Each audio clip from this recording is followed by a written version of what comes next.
Selamat petang saudara, Klik Indonesia Petang kembali hadir ke hadapan Anda Minggu 18 Januari 2026 bersama saya Adi Priatmoko. Klik Indonesia Petang kami awali dengan topik utama.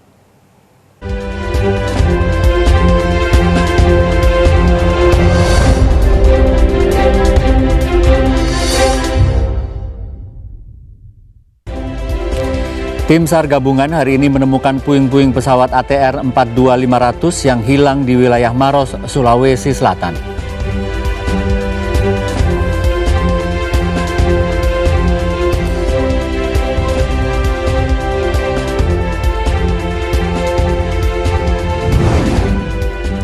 Desa-desa yang terisolasi akibat bencana banjir bandang di wilayah Provinsi Aceh kembali tersambung.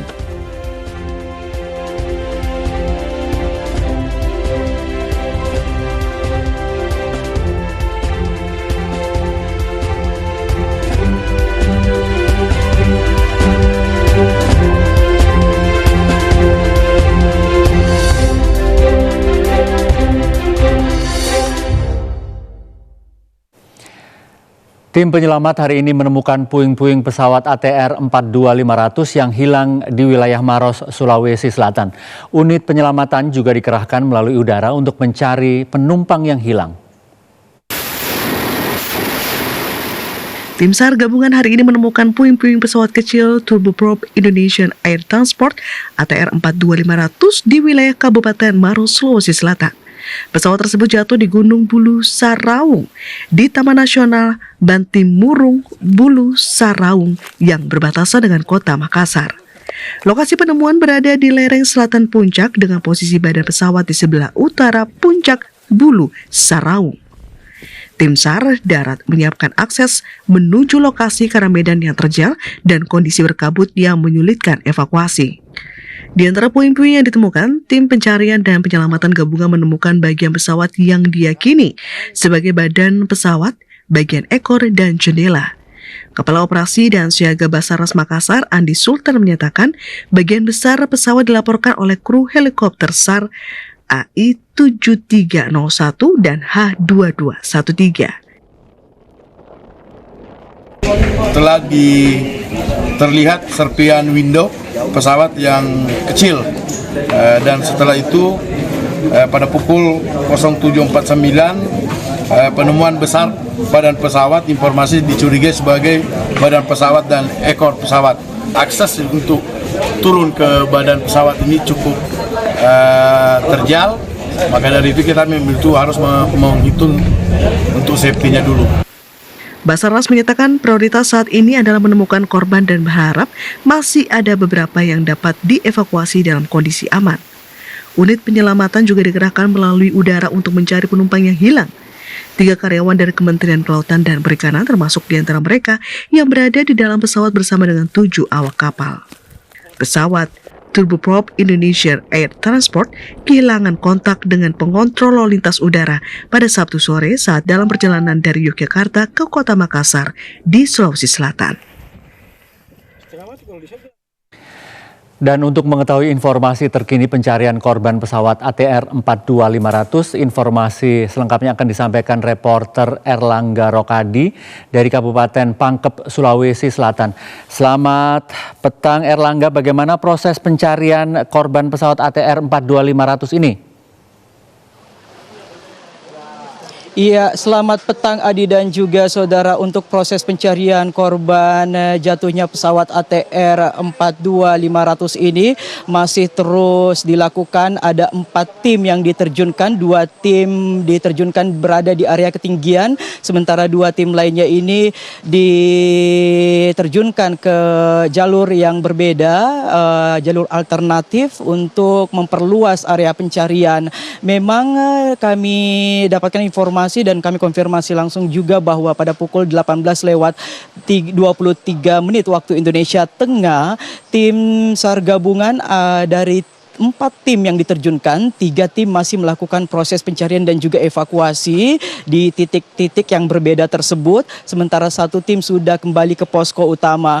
Dan dapat kami informasikan juga bahwa memang 1 korban sudah ditemukan dan ini sudah dikonfirmasi langsung juga oleh Pangdam 14 Hasanuddin. 1 korban ini ditemukan di area sebelah utara Gunung Bulu Saraung, berdekatan dengan puncak lokasi ditemukannya serpihan pesawat, dan memang prosesnya atau proses untuk penyisirannya dilakukan terlebih dahulu, kemudian tim gabungan melakukan persiapan untuk menuju ke lokasi dan melakukan evakuasi terhadap korban yang sudah ditemukan tersebut.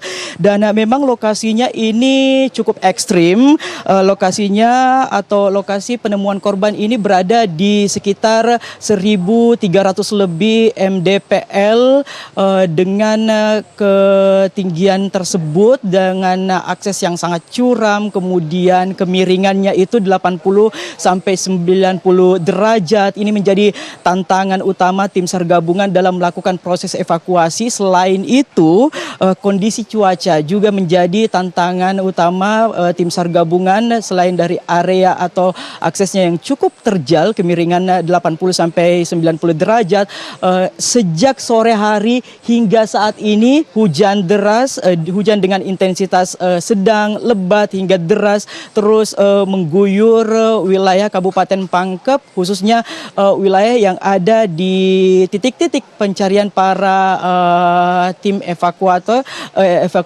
yang saat ini masih melakukan pencarian di beberapa titik. Dan memang untuk saat ini korban yang ditemukan masih dievakuasi dan tim SAR masih berusaha semaksimal mungkin untuk membawa korban tersebut dari titik penemuannya, titik ditemukannya korban menuju posko utama, dan setelah berhasil nantinya dibawa ke posko utama, maka korban akan langsung dibawa ke Rumah Sakit Bayangkara Makassar untuk dilakukan identifikasi dan juga untuk informasi selanjutnya. Dan berikut kutipan wawancara kami bersama dengan Pangdam 14 Hasanuddin terkait dengan penemuan 1 korban tersebut. Dari sana disampaikan sekarang kondisinya cukup tertutup, berkabut, dan medan sangat sulit. Tetapi ini tidak sesulit kalau mungkin kita akan melaksanakan perjalanan ke Posko Aju di Tombopulu ini. Ditemukan di mana, Pak? Lokasi pasnya?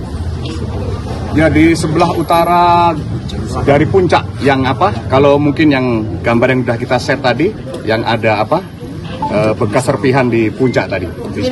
Apakah jauh dari temuan serpihan? Belum tahu kita. Apakah lokasi penemuan jauh dari lokasi? Ini yang di jurang, yang hampir berdekatan dengan lokasi, Pak. Siap. Hampir berdekatan dengan lokasi. Pak, di ketinggian berapa meter, Pak, dari di jurang ini, Pak, didapat korban? Kalau personil kita tadi sudah pada posisi di puncak ya, di 1.353 mdpl ya. Tetapi ini kan setelah nabrak mungkin terjadi rolling gitu ke bawah.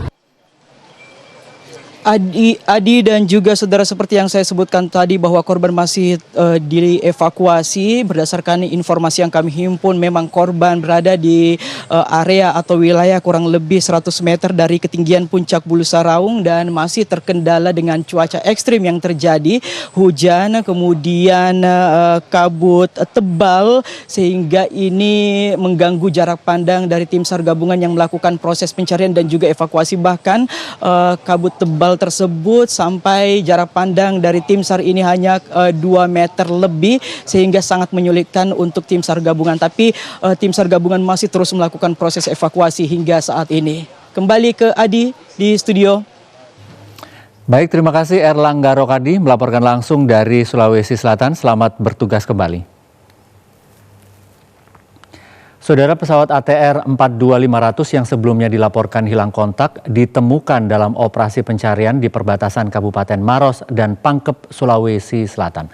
Berikut informasinya.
Basarnas menetapkan radius pencarian sejauh 1 km dari lokasi serpihan badan pesawat ATR 42500 yang ditemukan di puncak Bukit Bulu Saraung, Kabupaten Pangkep, Maros, Sulawesi Selatan. Pencarian ini difokuskan ke pencarian korban. Deputi Operasi dan Kesiapsiagaan Basarnas Edi Prakoso mengatakan, area pencarian dibagi dalam 4 Search and Rescue atau SRU darat yang disebar untuk mempercepat proses penelusuran medan pegunungan. Basarnas telah menetapkan radius 1 km untuk pencarian korban. Operasi SAR telah melibatkan 376 personil tim gabungan yang berasal dari Basarnas, TNI, Polri, serta unsur potensi SAR lainnya termasuk organisasi mahasiswa pencinta alam atau MAPALA. Seluruh personil bekerja di medan Bukit Bebatuan Kars dengan ketinggian sekitar 1.200 meter di atas permukaan laut. Pesawat ATR 42500 ditemukan pada Minggu pagi atau kurang dari 24 jam setelah dilaporkan hilang kontak oleh Otoritas Penerbangan Udara Sulawesi Selatan. Keberadaan pesawat terdeteksi sekitar pukul 07.17 waktu Indonesia Tengah setelah pesawat patroli udara melaporkan bahwa terlihat serpian berwarna putih di kawasan Bukit Bulu Saraung. Tim darat kemudian mengonfirmasi temuan serpian pesawat di sisi utara puncak bukit sekitar pukul 08.02 waktu Indonesia Tengah, disusul penemuan badan pesawat sekitar pukul 08.09 waktu Indonesia Tengah untuk dilakukan identifikasi lebih lanjut. Kantor SAR Makassar melaporkan pada Minggu pagi bahwa helikopter sempat mendarat beberapa saat dan menurunkan sejumlah personil Kopasgat dan Basarnas untuk memperkuat tim SAR darat. Helikopter kemudian kembali mengudara karena angin berembus cukup kencang dan jarak pandang terbatas sekitar 5 meter. Kepala Komite Nasional Keselamatan Transportasi Suryanto Cahyono memastikan pesawat ATR 42500 yang mengalami kecelakaan di kawasan Gunung Bulu Saraung, Kabupaten Pangkep, Maros, Sulawesi Selatan masih berada dalam kondisi dapat dikendalikan oleh penerbang sebelum insiden terjadi. Kepala Komite Nasional Keselamatan Transportasi Suryanto Cahyono memastikan pesawat ATR 42500 yang mengalami kecelakaan di kawasan Gunung Bulu Saraung, Kabupaten Pangkep, Maros, Sulawesi Selatan masih berada dalam kondisi dapat dikendalikan oleh penerbangan sebelum insiden terjadi. Ia mengatakan tidak ditemukan indikasi adanya gangguan pada sistem pengendalian pesawat. Namun karena suatu kondisi tertentu yang masih dalam proses pendalaman, pesawat tersebut akhirnya menabrak bukit. KNKT saat ini masih mendalami faktor utama yang menyebabkan pesawat berada pada jalur penerbangan yang berujung pada tabrakan dengan kontur daratan. Fokus penyelidikan diarahkan pada rangkaian kejadian sebelum pesawat menghantam bukit. Ia juga menegaskan bahwa faktor cuaca tidak menjadi penyebab utama kecelakaan pesawat tersebut. Kepala KNKT menilai kondisi cuaca merupakan variabel yang sudah dapat diantisipasi melalui perencanaan penerbangan serta dukungan teknologi penerbangan modern.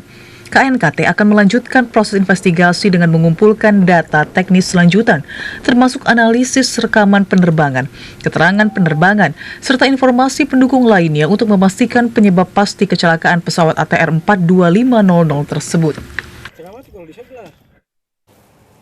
Petugas Ditlantas Polda Metro Jaya mengalihkan pengendara sepeda motor untuk melintas melalui ruas jalan tol. Langkah ini dilakukan untuk menghindari banjir di jalur arteri. Hujan deras yang mengguyur wilayah Jakarta Utara pada Minggu pagi menyebabkan banjir cukup tinggi di ruas Jalan Yosudarso, Tanjung Priuk, Jakarta Utara. Akibat banjir yang tidak dapat dilintasi kendaraan roda 2 tersebut, petugas terpaksa mengizinkan pengendara sepeda motor masuk ke jalan tol dalam kota Wiyoto Wiono. Adapun diskresi yang dilakukan oleh Satuan Polri Jalan Raya Ditlantas Polda Metro Jaya ini bertujuan untuk mengakomodir para pengendara yang sedang beraktivitas di tengah situasi lalu lintas yang kurang kondusif. Namun petugas mengimbau pengendara roda 2 untuk selalu mengikuti arahan petugas selama melintasi ruas jalan tol, karena potensi kecelakaan bisa terjadi apabila ada pengendara yang melintasi ruas tol tanpa pengawasan dan abai mengikuti petunjuk petugas di lokasi.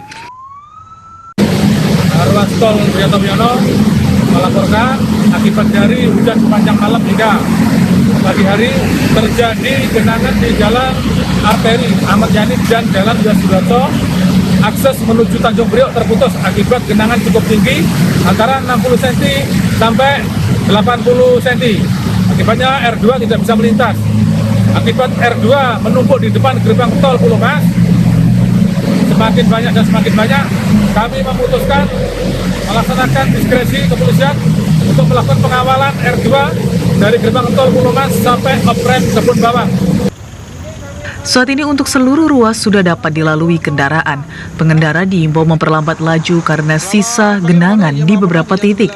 Untuk akses sepeda motor ke dalam tol yang sebelumnya dibuka saat kini tidak diperkenakan kembali.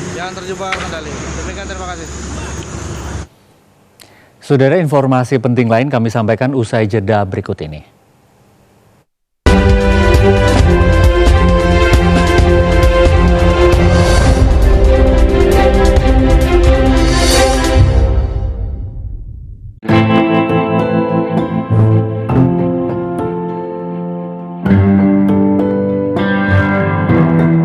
Kasus bullying semakin hari semakin meningkat.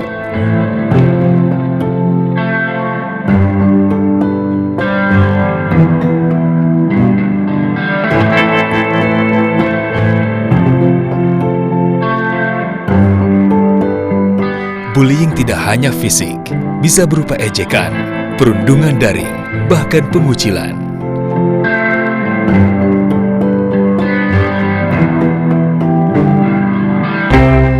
Bullying merusak harga diri, kesehatan mental, dan masa depan.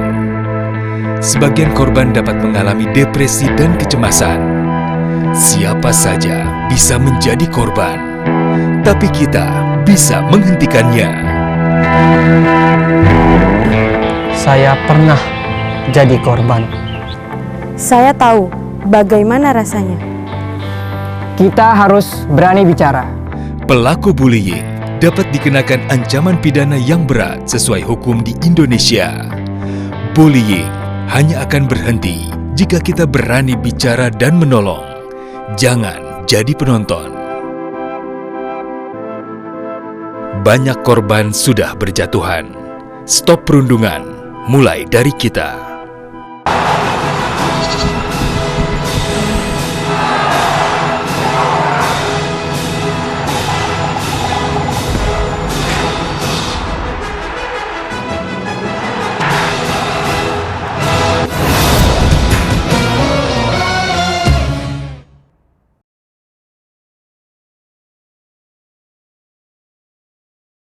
Allahu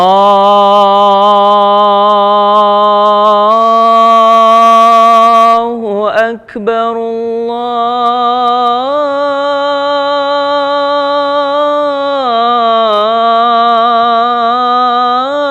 Allahu Akbar, Allahu Akbar,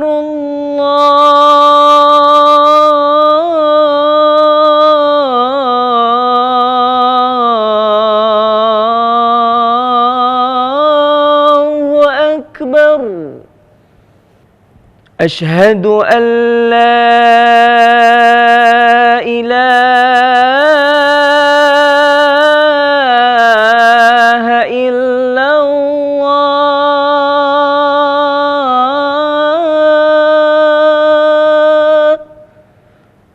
Ashhadu an la ilaha illallah.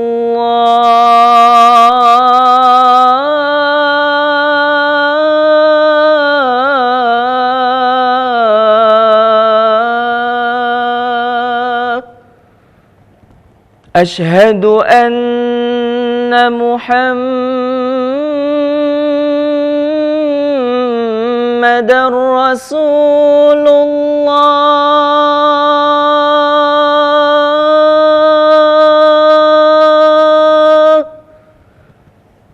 Ashhadu anna Muhammadar Rasulullah.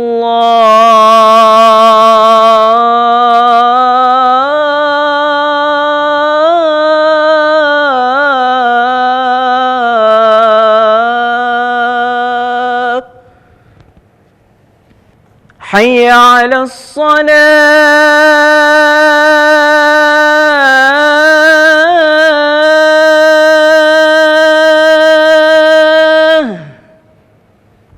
حي على الصلاة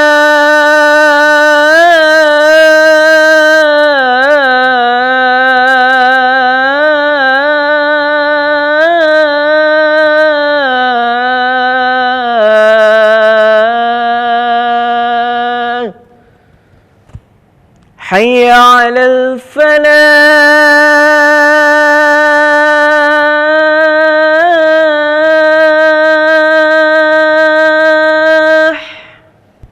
حي على الفلاح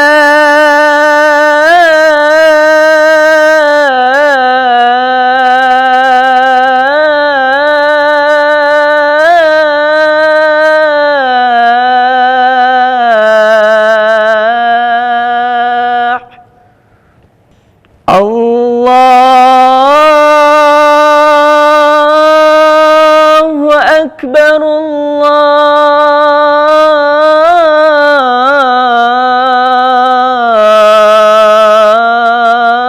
الله أكبر لا إله إلا الله.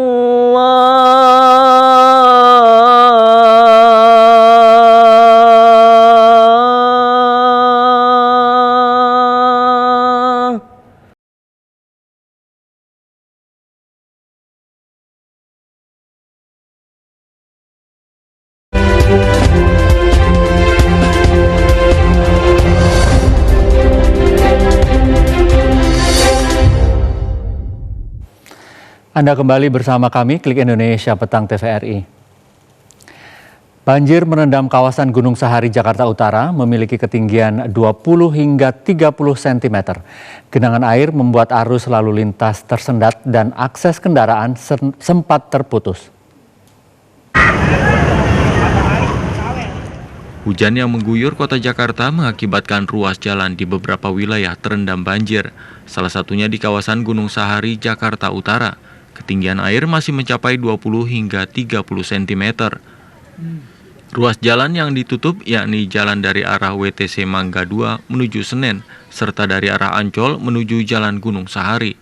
Meski sudah ditutup, dampak 2 masih nekat menerobos banjir di kawasan tersebut. Warga berharap agar pemerintah bisa bertindak cepat untuk mengatasi banjir. Kebanjiran nggak? Banjir 5 meter, segini dah sepaha. Di mana? Tahun ini sih parah, sampai sepaha. Setempat, tempat kamu tinggal? Ada. Fungsinya di mana? Di dekat rumah kosong. Semoga jangan banjir lagi biar nggak masuk rumah. Pemerintah Kota Jakarta Utara mengoptimalkan seluruh pompa air permanen dan portable untuk aktif di seluruh wilayah Jakarta Utara. Dinas Sumber Daya Air juga tengah melakukan upaya penyedotan air dengan pompa yang ada. Sementara dari pihak TNI Kolamil 02 Penjaringan di bawah Kodim 0502 Jakarta Utara memberikan bantuan landing craft rubber LCR atau perahu karet untuk membantu warga menyeberang.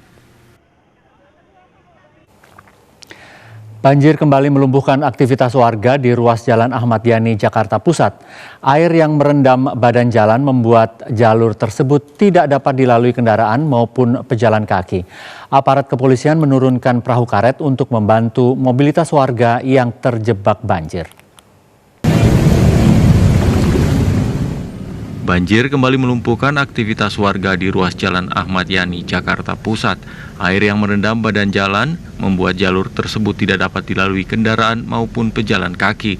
Aparat kepolisian langsung bergerak cepat. Petugas dari Polsek Cempaka Putih dan Polres Metro Jakarta Pusat menurunkan perahu karet untuk membantu mobilitas warga yang terjebak banjir, terutama mereka yang hendak berangkat bekerja. Petugas kepolisian sudah berada di lokasi banjir. Sejumlah warga mengaku sangat terbantu dengan upaya petugas kepolisian dalam merespon kondisi yang ada. Mereka pun tak perlu harus berbasah-basahan terendam air untuk bisa sampai ke tempat tujuan. Ini mau kemana Mbak tujuannya Mbak? Mau kali pohon. Kerja atau apa? Kerja. Oh, kerja. Tadi naik apa ke sini? Naik bakso, itu berhentinya di Cempaka Putih. Oh, karena beroperasi. Karena banjir ya. Tapi setahu Mbak di sini memang sering banjir atau gimana? Sering banjir. Jadi sekarang gimana nih dengan ada bantuan naik perahu oleh Pak Polisi nih? Sangat membantu. Terima kasih Pak Polisi. Petugas menurunkan sekitar 10 perahu karet berkapasitas 2 orang yang dioperasikan secara manual. Bagi warga, langkah cepat aparat menjadi solusi darurat di tengah lumpuhnya akses jalan utama akibat banjir. Dari Jakarta, Faisal Reza, TVRI melaporkan. PT Kereta Api Indonesia Daop 4 Semarang mengungkapkan sejumlah perjalanan kereta api terpaksa dibatalkan. Pembatalan ini dilakukan akibat banjir di petak jalan stasiun Pekalongan, stasiun Seragi. Beberapa perubahan pola operasi kereta api ya. Manajer Humas KAI Daop 4 Semarang, Lukman Arif menyampaikan permohonan maaf kepada para pelanggan karena perjalanan kereta api terpaksa dibatalkan demi faktor keselamatan yang tidak dapat diabaikan. Keselamatan perjalanan kereta api menjadi prioritas utama sehingga pembatalan sejumlah kereta api masih harus dilakukan demi menghindari potensi risiko di lintasan. Ia menambahkan hasil pemantauan di lapangan menunjukkan tidak terdapat gogosan atau konstruksi jalan rel yang tergerus air di sekitar lintasan. Aliran air terpantau tenang sementara cuaca di wilayah sekitar lokasi dalam kondisi mendung. KAI Daop 4 Semarang juga mencatat sebanyak 1.429 pelanggan memilih membatalkan tiket perjalanan kereta. Pelanggan yang membatalkan tiket, bea tiket akan kembali 100%. Sampai dengan saat ini penumpang yang membatalkan tiket, dampak dari pembatalan tersebut bisa melakukan pengembalian bea tiket yang telah dipesan 100% sampai dengan 7 hari sejak tanggal keberangkatan hari ini dan akan kembali 100%. Pengembalian tiket bisa dilakukan melalui loket yang tersedia di stasiun. Sementara itu ratusan calon penumpang kereta rela antre panjang di stasiun Gambir, Jakarta Pusat untuk membatalkan tiket perjalanan akibat sejumlah perjalanan dampak banjir yang terjadi di wilayah Pekalongan, Jawa Tengah. Mereka terpaksa harus menggunakan moda transportasi alternatif lainnya demi dapat sampai ke lokasi tujuan. Saya dari kereta dari Jakarta untuk Semarang karena pembatalan tiket, jadi saya harus mengurus lagi untuk tiket ke Semarang dengan kendaraan transportasi beda. Karena kan ada banjir yang itu tidak bisa lewat di Pekalongan. Jadi untuk kereta kita tidak bisa lewat. Tadi kan di tiket itu kan jamnya jam 12 lebih 10 menit. Nah, di jam itu tepat sih tadi diinfo sama pihak KAI bahwa keretanya itu masih berada di Semarang. Jadi kemungkinan keterlambatannya sangat tinggi. Maka dari itu kami memutuskan untuk refund, dikembalikan 100%. Pembatalan 10 perjalanan kereta dari stasiun Gambir tersebut merupakan dampak dari adanya banjir yang merendam jalur rel kereta di wilayah Pekalongan, Jawa Tengah.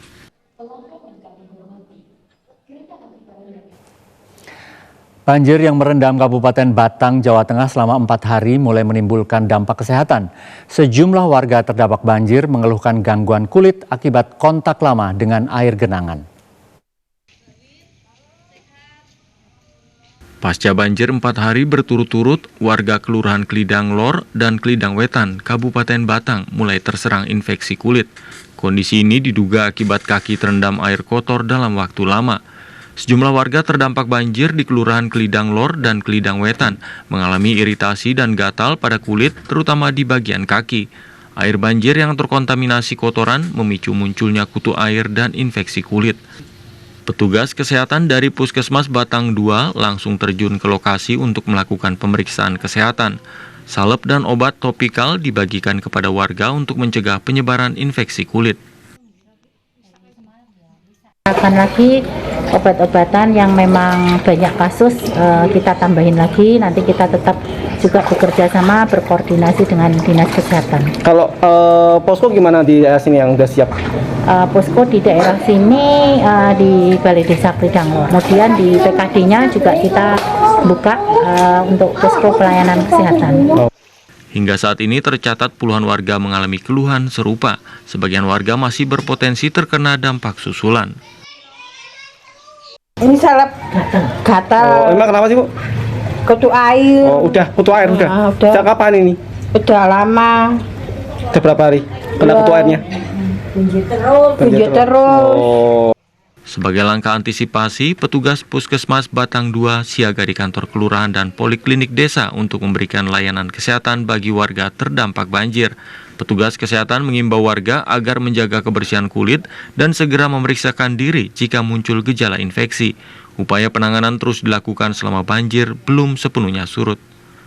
Visi Utama, TVRI Jawa Tengah melaporkan. Desa yang terisolasi akibat bencana banjir bandang dan longsor di Provinsi Aceh kini mulai kembali tersambung.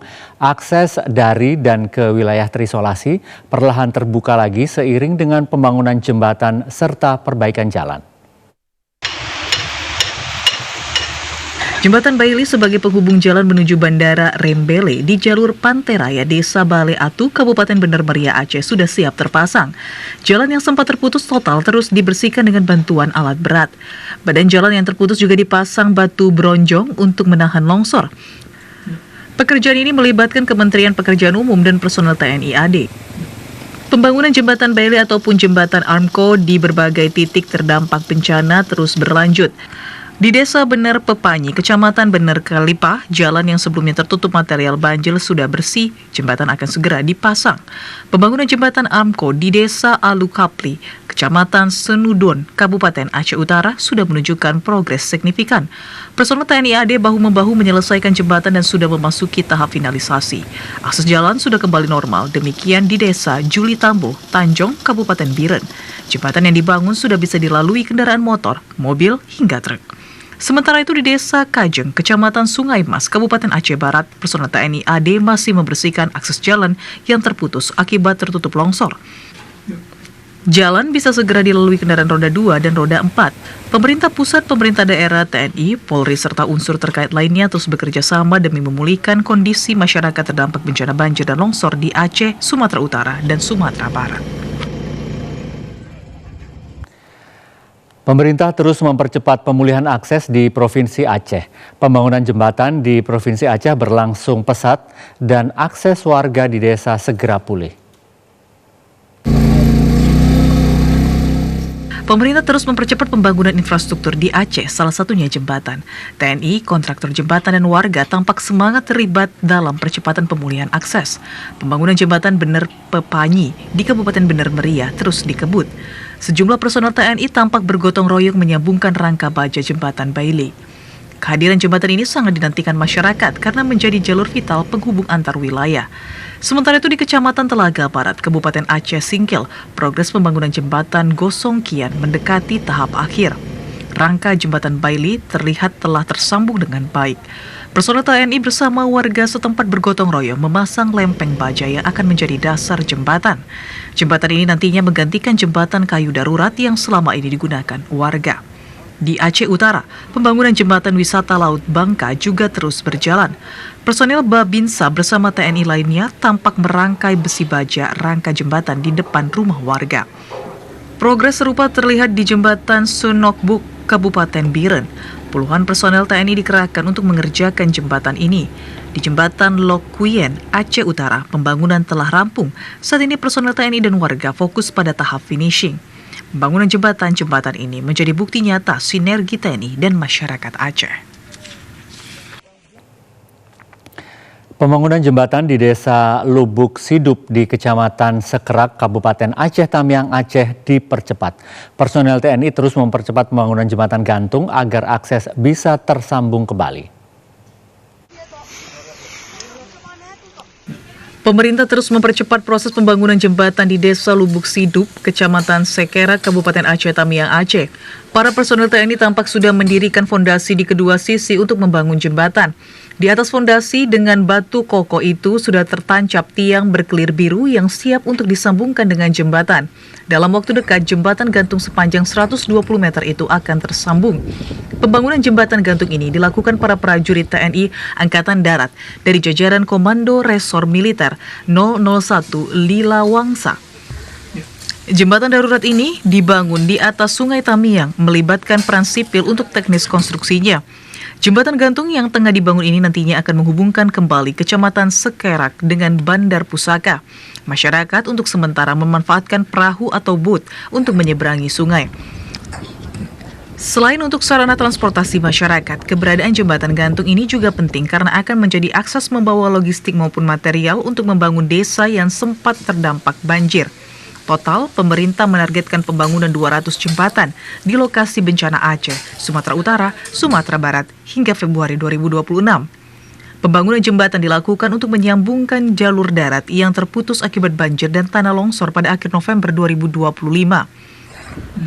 Sebanyak 200 jembatan ini terdiri atas berbagai jenis, yakni jembatan Bailey, jembatan Armco, dan jembatan gantung. Kementerian Sosial dan Kementerian Usaha Mikro Kecil dan Menengah melakukan sinkronisasi data korban bencana Sumatera untuk percepatan pemulihan. Langkah ini dilakukan untuk memperjelas level intervensi masing-masing kementerian agar tidak tumpang tindih. Kementerian Sosial dan Kementerian UMKM melakukan sinkronisasi data untuk intervensi percepatan pemulihan korban bencana di wilayah Sumatera. Sinkronisasi data dinilai penting agar bantuan yang diberikan tidak tumpang tindih, berkesinambungan, dan tepat sasaran. Mensos Saifullah Yusuf menekankan pentingnya penggunaan satu data bersama sebagai dasar pengambilan kebijakan. Data awal bersumber dari BNPB kemudian ditetapkan oleh kepala daerah dan menjadi rujukan seluruh kementerian dalam menyalurkan bantuan. Mensos menjelaskan pihaknya menyiapkan bantuan pemberdayaan ekonomi senilai 5 juta rupiah per keluarga yang diberikan secara tunai berdasarkan hasil asesmen pemerintah daerah. Sementara itu, Menteri UMKM Maman Abdurrahman memaparkan sejumlah program utama untuk pemulihan usaha mikro di wilayah terdampak bencana, yaitu bantuan Presiden untuk usaha mikro, kemudahan persyaratan KUR, pembiayaan kelompok melalui PNM, bantuan peralatan produksi, dan pendampingan usaha. Melalui koordinasi ini, Kemensos dan Kementerian UMKM sepakat menyusun skema pemulihan yang saling melengkapi, dengan Kemensos fokus pada rehabilitasi sosial ekonomi dan Kementerian UMKM pada rehabilitasi ekonomi penguatan usaha mikro agar pemulihan korban bencana di Sumatera berjalan lebih cepat, terukur, dan berkelanjutan. Komisi Pemberantasan Korupsi KPK akan mendalami dugaan aliran uang dalam kasus kuota haji. KPK mencurigai Wakil Khatib Syuriah Pengurus Wilayah Nahdlatul Ulama Jakarta, Muzaki Kholis, menerima uang sebagai kompensasi dari Biro Haji. Komisi Pemberantasan Korupsi KPK mencurigai Wakil Khatib Syuriah Pengurus Wilayah Nahdlatul Ulama Jakarta, Muzaki Kholis, memiliki informasi soal pembagian kuota haji tambahan di Kementerian Agama. Muzaki diduga menerima uang dalam kasus kuota haji sebagai imbal jasa atau kompensasi dari Biro Haji Khusus. Juru bicara KPK, Budi Prasetyo, mengatakan KPK akan mendalami dugaan aliran uang dari para PIHK atau Biro Travel yang sudah dibantu untuk menyampaikan inisiatif diskresi pembagian kuota itu kepada yang bersangkutan. Muzaki tercatat diperiksa KPK pada 12 Januari 2026 dalam kapasitas sebagai saksi penyidikan kasus kuota haji. Sebelumnya KPK sudah menetapkan Yakut Khalil Kuomas dan mantan staf khusus Menteri Agama Isvan Abidal Aziz alias Alex sebagai tersangka korupsi penyelenggaraan dan pembagian kuota haji di Kementerian Agama. KPK mengklaim kerugian negara dalam perkara ini mencapai lebih dari 1 triliun rupiah. Kita akan mengikuti sejumlah informasi terkait program Asta Cita Presiden Prabowo Subianto yang kami rangkum dalam segmen Cinta Negeriku.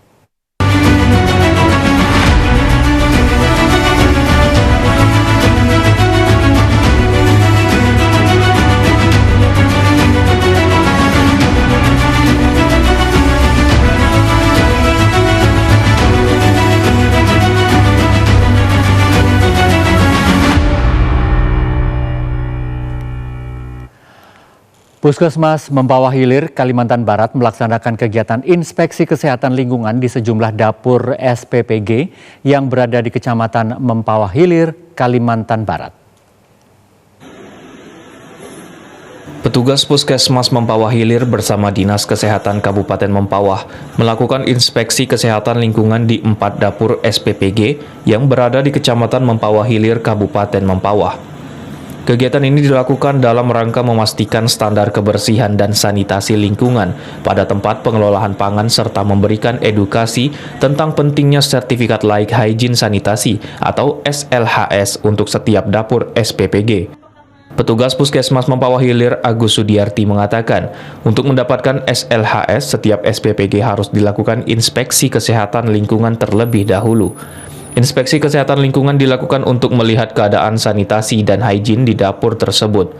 Petugas juga melakukan pemeriksaan sampel pangan dan air yang digunakan oleh pihak SPPG. Selain itu, petugas kesehatan juga melakukan pengecekan terhadap tempat penyimpanan bahan kering dan bahan basah di masing-masing dapur SPPG. Untuk masalah SLHS itu ada juga pemeriksaan sampel pangan yang akan diperiksa, juga air yang digunakan dalam pelaksanaan PBG tersebut. Jadi untuk itu kita harus ada bukti-bukti pendukung juga, yaitu hasil dari laboratorium yang sudah diperiksakan sampel pangan tersebut. Untuk dari gizi juga mungkin ada penjelasan. Melalui kegiatan ini, Puskesmas Mempawah Hilir berkomitmen untuk mendukung program pemerintah dalam pengawasan tempat pengelolaan pangan agar setiap dapur SPPG di Kecamatan Mempawah Hilir memiliki standar higien dan sanitasi yang baik. Melalui kegiatan ini juga diharapkan pangan dari setiap dapur SPPG aman dikonsumsi para penerima manfaat. Dari Kabupaten Mempawah, Dimas Saputra melaporkan. Pemerintah terus memperketat pemantauan distribusi makan bergizi gratis, khususnya di wilayah Gunung Sitoli, Sumatera Utara. Tidak hanya menjangkau anak sekolah, program MBG ini juga difokuskan bagi balita serta ibu hamil dan juga menyusui demi menciptakan generasi masa depan yang lebih sehat dan bebas stunting. Pengawasan yang ketat terus dilakukan khusus pada wilayah kota Gunung Sitoli, Sumatera Utara, untuk memastikan kelancaran program dari dapur umum hingga ke penerima manfaat. Seperti di wilayah salur program MBG SPPG Avia Gunung Sitoli Utara yang mensuplai kebutuhan MBG kepada 3.891 orang peserta didik dan siswa dengan 33 sekolah. Umumnya dapat dijangkau dengan mudah menggunakan kendaraan roda 4 sebagai sarana distribusi. Untuk memastikan kualitas makanan tetap terjaga, proses produksi menu di dapur SPPG kini dijalankan dengan pengawasan ketat sesuai prosedur operasional standar atau SOP. Aspek higienitas dan kandungan gizi menjadi prioritas utama sebelum makanan didistribusikan kepada para siswa.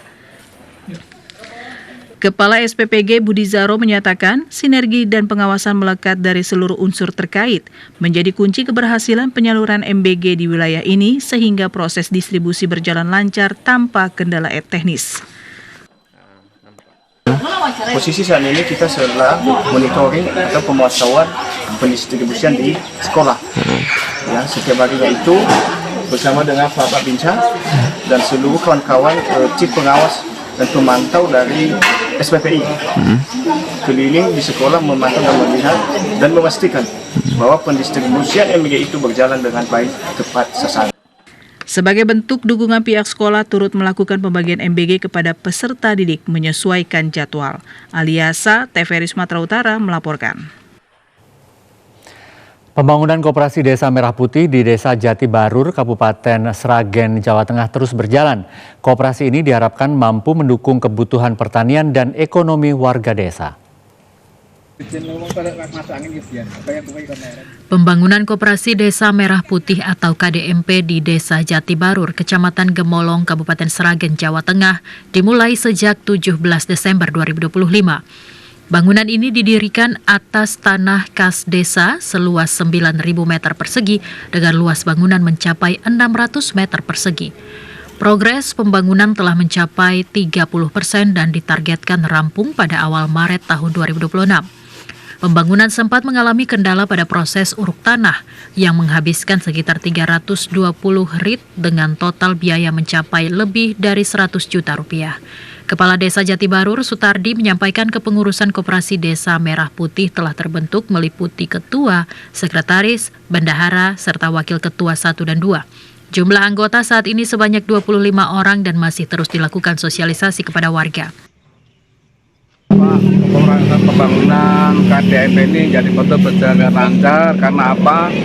Selama ini desanya turut menyiapkan lahan dan tanah hurufnya, Pak. Alhamdulillah tanah huruf kita ambilkan dari PAD desa. Kendalanya awalnya dari tanah huruf itu ya, Pak? Iya, Pak. Nah, terus dengan adanya pembangunan ini gimana, Pak?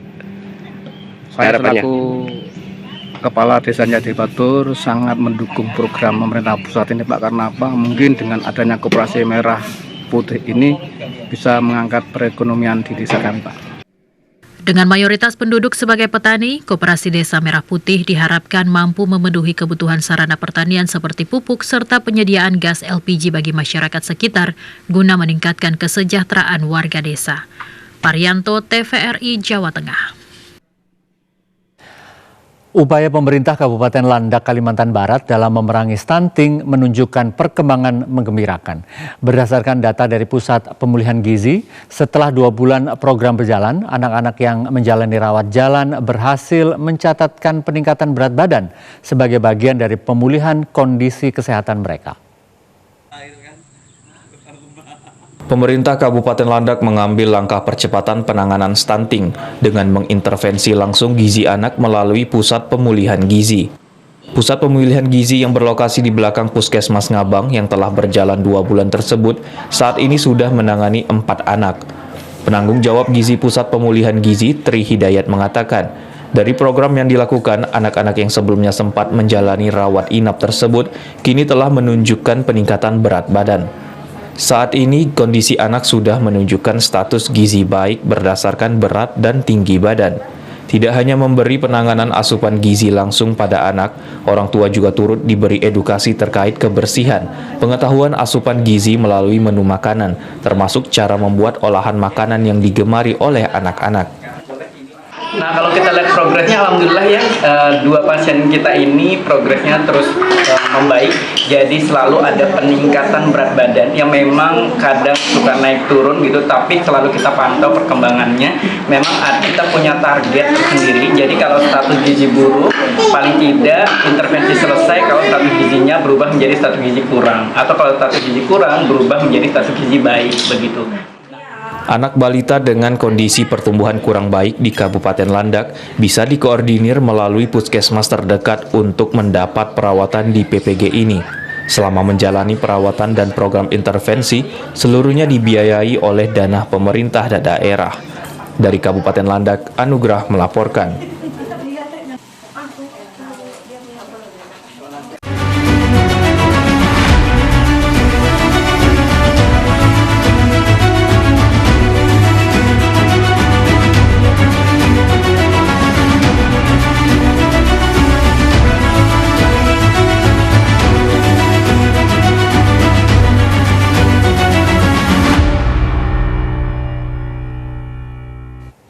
Saudara, informasi lain kami sampaikan usai jeda berikut ini.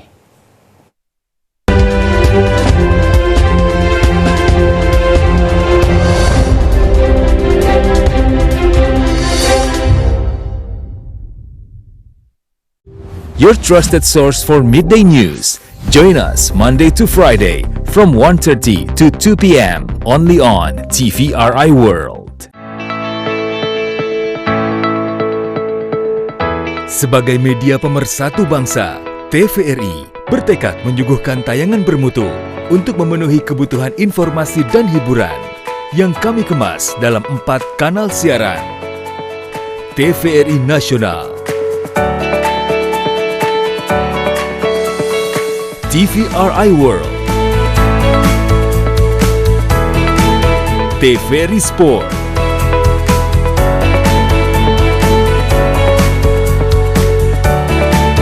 TVRI Stasiun Penyiaran Daerah, TVRI hadir sebagai garda terdepan penyiaran Indonesia yang mendukung Asta Cita. TVRI, media pemersatu bangsa.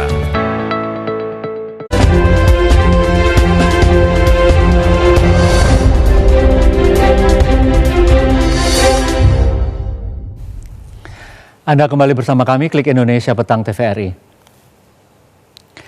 Menteri Kebudayaan Fadlizon meninjau sejumlah situs sejarah dan cagar budaya di Kabupaten Sumedang, Jawa Barat.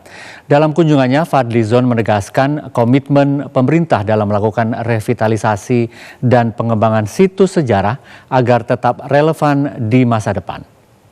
Waalaikumsalam warahmatullahi wabarakatuh. Menteri Kebudayaan Republik Indonesia Fadlizon melakukan kunjungan kerja ke Kabupaten Sumedang, Jawa Barat. Dalam kunjungannya, Menteri Fadlizon mengunjungi sejumlah situs sejarah dan cagar budaya yang ada di Sumedang. Di antaranya Tahura Gunung Kunci dan Gunung Palasari, peninggalan sejarah Perang Dunia Pertama. Selain itu, Menteri Kebudayaan berziarah ke situs makam pahlawan nasional Cut Nyadin di Komplek Pemakaman Gunung Puyuh, serta Keraton Sumedang Larang dan Museum Prabu Gesan Ulun. Kunjungannya ke Sumedang dilakukan untuk melihat langsung potensi budaya sekaligus menyiapkan langkah pengembangan dan revitalisasi ke depan. Fadlizon menilai potensi budaya yang ada melimpah sehingga perlu dikembangkan. Budaya yang ada di Sumedang ini luar biasa. Kita tidak ingin potensi ini sekedar dilindungi, tapi sesuai dengan amanat dari undang-undang pemajuan kebudayaan. Potensi ini harus kita juga jadikan, kita kembangkan, kita manfaatkan menjadi ekonomi budaya, menjadi industri budaya.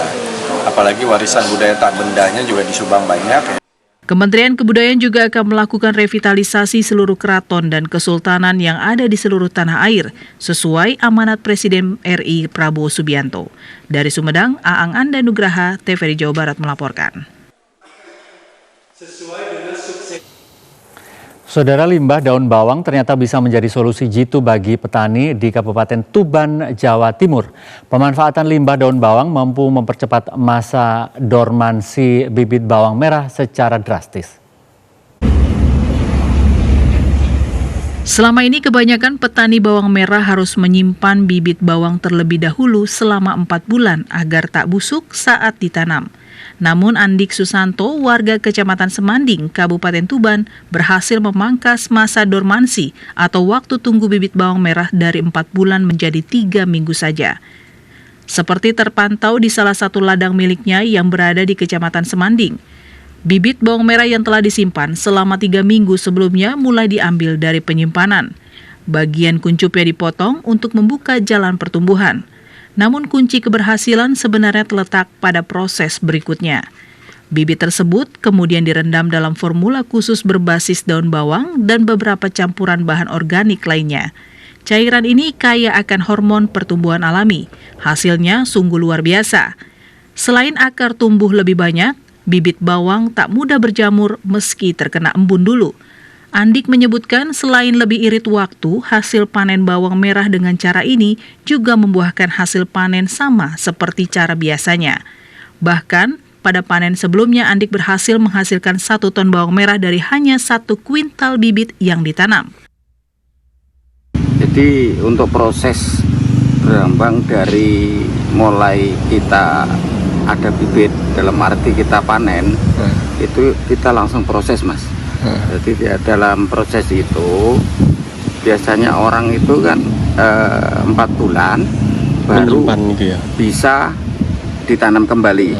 Berarti selama 4 bulan itu harus disimpan dulu gitu? Iya, harus disterilisasi, dikasih fungi, dan baru dapat ditanam. Nah, untuk di petani milenial ini kita pangkas, Mas, untuk proses. Untuk biar jadi bibit itu kita pangkas. Jadi berapa? Awalnya 4 bulan, kita jadikan 3 minggu. Kini Andik tidak perlu lagi menunggu gudang penuh selama 4 bulan. Dengan nutrisi daun bawang dengan berbagai pupuk olahan ini, dalam hitungan minggu lahan sudah bisa hijau kembali. Dari Tuban, Heri Setiawan melaporkan. Saudara, berikut kami sampaikan perakiraan cuaca, dan perakiraan cuaca dari BMKG ini berlaku esok hari di sejumlah kota besar di Indonesia.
Saudara, demikian informasi dalam Klik Indonesia petang hari ini. Saya Adi Priatmoko, mewakili teman-teman yang bertugas mengucapkan terima kasih Anda telah bersama kami, TVRI Media Pemersatu Bangsa. Selamat malam saudara dan sampai jumpa.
Coba sambil mengambil airnya, coba perhatikan ibu-ibu perwakilan ibu-ibu PKK perwakilan desa kita Kedohan ya. Ini saya dapat surat dari Bapak Bupati. Kalau besok Ibu Bupati, Ibu Utami Windy Sutono akan datang ke desa kita besok. Hah? Besok? Kok mendadak?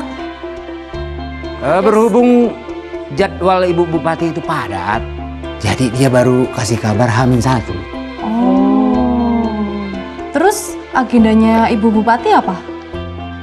Agendanya untuk memantau kegiatan di desa Kedohan agar bisa lebih baik lagi.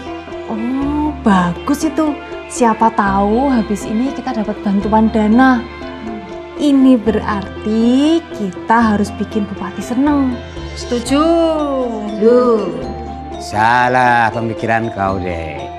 Harusnya kalau kita ingin mendapatkan dana bantuan, kita harus tunjukkan kesederhanaan kita. Berpura-pura miskin begitu supaya dapat dana. Nggak gitu, Bang.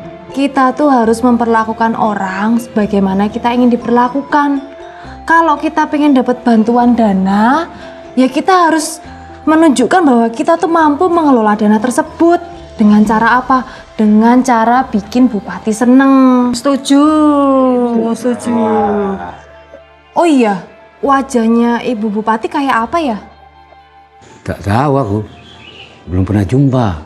Ada nih, coba cari di internet, ada nggak? Ini ada. Wajah Bupati Cedaan. Ketemu, wajahnya kayak apa? Bukan foto-foto artis yang cerai tahun ini.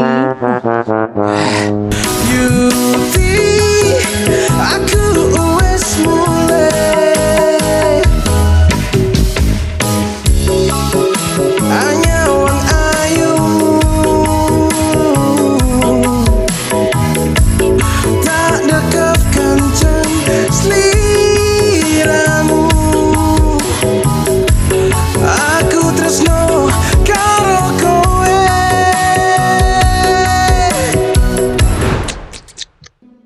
Parah.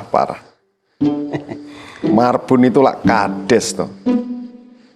Dia itu lah bagian dari pemerintahan. Nah, mosok kok nggak ngerti tampang istrinya bupati gitu loh. Lah itu kan kebangetan toh, Pak. Keterlaluan, nggak punya attitude toh itu.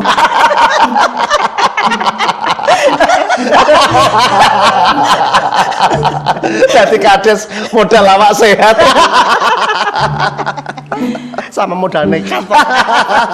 Emang Bapak tahu tampangnya apa, Pak? Ra ngerti ki piye to, Pak. Nek ngono, Bapak iku kudu kenalan ngono lho, Pak. Ben nambah koneksi, awake dhewe iki bisnisnya makin maju. Terus awake dhewe makin kaya ngono lho, Pak. Betul, Pak. Ya, kaya. Kalau gitu gini, pas nanti ada kunjungan istrinya bupati, kita kasih lihat bisnis kita. Oh, ya. Jos itu, Pak. Terus Bali ini digawani oleh-oleh ngono lho, Pak. Itu paten itu, Bu. Ya. Bisnisnya Tulus makin maju. Jelas. Bobby dapat mobil baru. Itu. Ibu dapat apa, Bu? Yo, dapat gelang, tukoke gelang ngono lho, Pak. Iya. Terus saya dapat apa, Pak? Kalau kamu pantesnya dapat hikmahnya.